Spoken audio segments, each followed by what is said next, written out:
안녕하십니까. 2019년 9월 18일 최병봉 이펙트 시작하겠습니다. 오늘 아침 중앙일보를 보면 일면 톱으로 모처럼 정치기사가 보였습니다. 무슨 얘기냐면, 자, 윤예 교육부 장관, 김현미 국토교통부 장관, 진영 행정자치부 장관, 박영선 중소벤처기업부 장관, 이 4명이 내년 총선에 불출마하기로 했다 하는 기사입니다. 근데 이미 박영선 장관이나 진영 장관의 경우에는 사실 장관 된 지 얼마 되지도 않습니다. 그래서 장관 되기 전부터 이 사람들은 이번에 장관에 임명되면 내년 총선은 나오지 않는 것이다 라고 이미 파다하게 다 알려져 있고 본인들도 그렇게 알고 있고, 그래서 사실은 일부 국회의원들이 그러면 둘 중에 선택을 하라고 그러면 나는 장관에 안 가겠다 라고 했다는 얘기까지 있었습니다. 그러니까 박영선 장관이나 진영 장관이 불출마한다는 거는 새로운 사실은 아니고요. 왜 그러냐면 지금 총선이 7개월도 안 남았습니다. 그리고 이 사람들 임명된 지 얼마 되지도 않았는데 지금 다시 바꿀 수도 없는 거고요. 다만 이제 윤예 교육부 장관하고 김현미 국토교통부 장관의 경우에는 지금 사실은 교체해도 전혀 이상하지 않을 정도로 1년 이상씩 했습니다. 윤예 장관은 1년 이상은 하지 않았군요. 그러나 어찌됐든 간에 이 사람들을 현재까지 바꾸지 않고 있다는 것으로 봐서는 아마도 총선 불출마를 확약한 거 아니냐, 이제 이런 의심은 들을 수 있는데, 그런데 오늘 아침에 중앙일보가 보도한 내용이 도대체 출처가 어디냐? 그러니까 여권의 핵심 인사다 이렇게 얘기했습니다. 여권 핵심 인사는 사실은 그렇게 많은 숫자는 아닌데 기자들이 흔히 이렇게 씁니다. 자, 핵심 인사가 중앙일보 기자와의 전화 통화에서 이미 그런 결심을 굳히고 지도부하고 입장을 공유하고 있다. 이게 지도부에 얘기를 했다 이런 얘기죠. 지도부라고 한다면 이해찬 대표나 아니면 윤호중 사무총장이나 이런 사람들이 되겠죠. 해서 이제 공유하고 있다. 그러니까 이미 통보를 했다.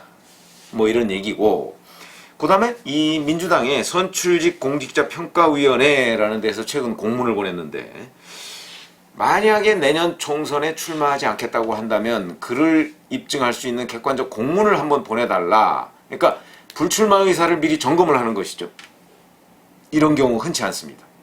이와 더불어서 그러다 보니까 다선 의원이나 아니면 386 운동권, 386 운동권도 이제 그 얘기가 처음 나온 이후 지금까지 이제 50이 됐습니다.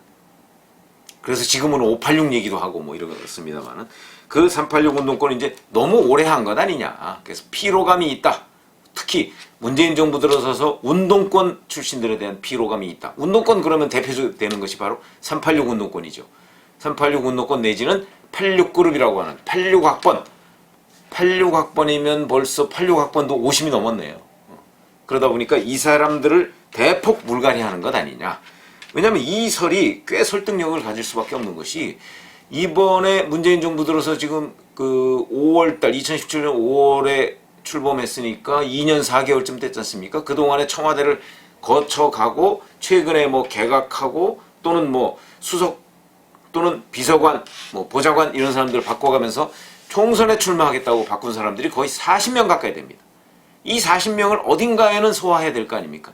물론 40명을 전부 다 전진 배치하기에는 현실적으로 그 반발이 만만치 않을 것으로는 보이는데, 어찌됐든 간에 문재인 정부 들어서 적어도 행정관, 비서관, 수석 이 정도로 들어갔을 정도면 그 안에 핵심 인사라고 봐야 되는데, 그 핵심 인사들을 총선에 전진 배치하는 게 문재인 대통령의 친정체제를 구축하는 데도 도움이 될 것이다 라는 관점에서 본다면, 이 40명을 100% 전진 배치를 못하더라도 40명의 상당수를 제가 보기에는 총선에 배치를 할 것이다. 그러면 그만큼 뽑아내야 될 거 아니겠습니까? 뽑아내면 비주류만 다 뽑아낼 수는 없는 거 아닙니까? 그러니까 주류측, 소위 친문 국회의원들 중에서도 상당수가 희생될 수밖에 없다. 그래서 최근에 양정철 민주연구원장하고 백원호 전 비서관, 백원호 씨는 사실 전 의원인데 대통령 민정수석실에서 비서관으로 근무했죠. 실세 비서관이었습니다. 이 실세 비서관이 불출마를 선언했습니다. 이건 무슨 얘기냐? 물귀신이다 이거죠. 우리 같은 이런 실세라고, 천하의 실세라고 하는 사람들도 출마하지 않을 테니까 다른 실세 반열에 끼지도 못하는 사람들은 출마할 생각도 마라. 이런 사인으로 보인다는 것이죠. 자, 그러면서 지금 화제가 되는 것이 바로 송영길 민주당 중진 의원이죠. 송영길 의원한테 어떤 지지자 한 명이 문자를 보냈습니다. 그 문자 내용이 카메라에 찍혀서 화제가 되고 있습니다. 문자 내용은, 자, 이해찬 대표죠. 이해찬은 분노 조절이 잘 안 되는 사람이다. 분노 조절이 잘 안 되는 사람이다. 이런 문자를 보냈습니다. 무슨 얘기냐면, 이번 공천 과정을 어차피 이해찬 대표는 내년 총선에 불출마 선언을 했으니까 공천을 주도할 가능성이 매우 높습니다. 그때까지는 대표직을 유지하니까. 근데 분노 조절이 잘 안 되는 사람이니까 무슨 짓을 저지를지 모른다. 잘 기억하시죠? 2016년에 이한구 의원, 박근혜 전 대통령, 당시 박근혜 대통령의 그 사인을 받아서 유승민 의원을 쳐내는 이른바 진박 공천 파동을 일으킨 장본인입니다. 이번에는 그때 이한구 의원과 마찬가지로 이해찬 대표가 그 총대를 메고 공천 파동을 일으킬 것이다. 이런 얘기들이 벌써 더불어민주당 주변에 나돌고 있습니다. 그러면 과연 민주당은 2016년 새누리당과 같은 공천 파동을 일으킬 수 있을까요? 결론부터 말씀드리면 저는 없다고 봅니다. 없는 이유는 2016년에 이한구 의원과 같은 그때는 정무적 판단이 거의 없었던 것이고, 무조건 박근혜 대통령의 이 사인에 따라서 특정인을 죽이기 위한 공천을 했던 거 아닙니까? 그것이 100일 하에 일반 유권자들한테 거의 중계방송되듯이 전달이 됐습니다. 그걸 보고 소위 새누리당 지지자들이 정말 환멸을 느꼈을 정도로, 아니 설령 유승민 의원을 좋아하건 좋아하지 않던 간에 아니 특정인을 죽이기 위한 공천이라는 게 도대체 있을 수가 있느냐. 그런 식으로 해서 더군다나 그게 거의 중계방송이 되다시피 하고, 김무성 당시 대표가 그에 대해서 반발하고 옥새 들고 나르샤 이렇게 표현은 됐습니다만 사실상 옥새는 들고 나른 건 아니고요. 옥새는 대표실에 두고 본인이 부산 자기 지역구로 내려가 버렸죠. 그 바람에 그게 이제 옥새 들고 나르샤 파동처럼 돼 있는데, 사실 그것도 좀 바로잡아야 될 대목입니다. 옥새는 그때 대표실에 있었습니다. 그런데 어찌됐든 간에 그런 식의 파동이 국민들한테 생생하게 중계가 됐습니다. 그러다 보니까 정말 이 새누리당 내가 찍어주려고 했는데 도저히 못 찍어주겠다. 특히 비박 지지자들을 중심으로 이런 움직임이 있는 것이 곧바로 제1당을 놓치는 결정적 계기가 된 것이죠. 근데 이번에도 과연 민주당에도 그런 일이 벌어질까? 저는 제가 벌어지지 않는다고 하는 이유는, 자, 우선 윤예, 김현미, 박영선, 진영 이 네 사람의 의원이 불출마할 것이라고 하니까 우선 박영선, 진영 장관은 반응을 안 보였습니다. 그냥 인정한다는 뜻이겠고, 윤예 교육부 장관과 김현미 국토교통부 장관은 이에 대해서 아직 정하지 않았다 이런 개념이고, 그 다음에 이해찬 대표가 이런 반발이 있자 경선이 원칙이다. 경선이 원칙이다. 우리는 당헌 당규에 있는 대로 경선을 원칙으로 하겠다. 그 다음에 그러니 너무 걱정하지들 말라. 이런 식으로 일단 진정국면을 보였습니다.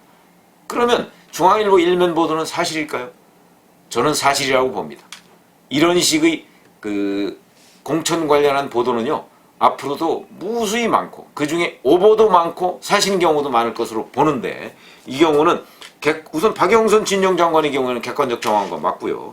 윤예 김현미 장관 같은 경우에도 지금 총선이 지금 7개월도 안 남았는데 지금까지 현직 장관에 있는데 여기서 버리고 나가서 무슨 예를 들어서 청문회를 또 해야 될 거 아닙니까? 후임자 오면. 근데 그 청문회에서 제대로 이게 진척이 안 되고 만약 낙마라도 한다면 본인이 장관을 또 계속해야 되는데, 김현미 장관이 바로 그런 케이스 아닙니까? 그러니까 김현미 장관도 아마 실기한 것 아닌가. 그러니까 내년 총선에 출마하기가 현실적으로도 어려운 거 아닌가. 그래서 이 기사는 맞을 가능성이 있다. 이렇게 봅니다. 근데 문제는, 그러면 경선이 원칙이면 파동을 안 겪나요? 천만의 말씀입니다. 경선을 하더라도 파동은 겪는데 그 파동이 굉장히, 그러니까 2016년 새누리당처럼 그렇게 큰 파동을 몰고 올 가능성 별로 없습니다. 왜 그러냐? 경선을 거치는데 그 경선 관리를 민주연구원 같은 데서 합니다. 한국당 같으면 여의도 연구원에서 합니다. 여의도 연구원에서 자체적으로 또는 어느 여론조사기관에 맡겨서 하거든요. 근데 이 여론조사 공정하지 않습니다. 그 여론조사가 공정하지 않다는 사실은 정치부 기자를 오래 해본 사람들은 다 압니다. 예를 들어서 장성민 전 의원, 그 다음에 유인태 현재 국회 사무총장, 그런 사람들 공천 탈락했습니다. 다 어디서 탈락했느냐? 그 여론조사에서 탈락했습니다. 그 사람들한테 한번 질문해 보시면, 유인태 국회 사무총장 같은 경우는 실제 기자들하고 만나서 그런 얘기를 했었죠. 아니, 나보고도 뭐 좀 이렇게 그 대책을 세우라고 하는데, 그 대책이라는 게 뭐냐면 여론조사에 대비한 대책입니다. 그 여론조사에 대비한 대책은 제가 여기서 굳이 말씀드리지 않겠습니다.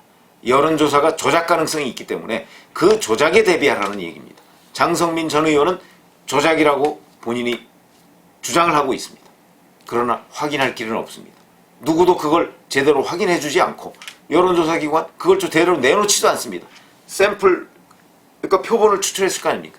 그거 제대로 내놓지도 않습니다. 그렇기 때문에 경선이 원칙이라고 해서 공정한 공천이 이루어지느냐? 그렇지 않습니다. 공천은 복마전입니다. 그 복마전이기 때문에 또 섣불리 거기에 대항해서 파동을 일으키기도 쉽지가 않습니다. 어찌 보면 그냥 운명으로 여기고 몇몇이 찻잔 속의 태풍처럼 반발하는 것으로 그칠 가능성이 높다. 특히 민주당의 경우에는 2016 새누리당은 대표부터가 비주류가 아주 많았습니다. 지금 민주당은 거의 친문 일색입니다. 비주류 별로 없습니다. 그렇기 때문에 설령 비주류가 공천에 반발한다 할지라도 그 반발의 강도는 매우 약할 것이다 라고 본다면 민주당의 2016년 새누리당 공천 파동과 같은 천지개벽할 일은 없다. 저는 이렇게 말씀을 드릴 수가 있겠습니다. 그러나 작은 반발 같은 거는 늘 있어 왔기 때문에 그런 정도의 반발에 그칠 것이다.